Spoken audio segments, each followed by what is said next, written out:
একদিন এক ছেলে বন্ধুদের সাথে জঙ্গলে বেড়াতে গেল।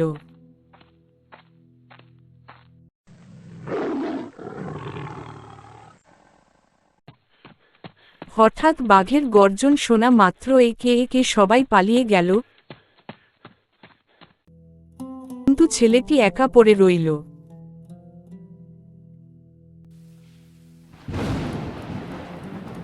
অন্ধকার ঘনিয়ে এলো, চারদিকে নীরবতা আর ভয়ের ছায়া। ক্লান্ত হয়ে সে মাটিতে শুয়ে পড়ল।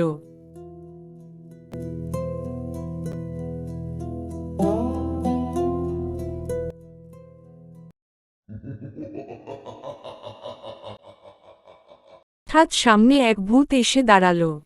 ছেলেটি ভয়ে কাঁপতে লাগল, কিন্তু ভূতটি মৃদু হেসে বলল, ভয় পেও না, আমি তোমার বন্ধু হতে চাই। ধীরে ধীরে তারা কথা বলতে শুরু করল। ভূত মজার গল্প শোনাল, ছেলেটিও হাসল।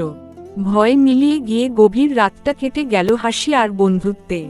সকালে সূর্য উঠল, আর ছেলেটি নতুন এক বন্ধুর স্মৃতি নিয়ে বাড়ি ফিরল।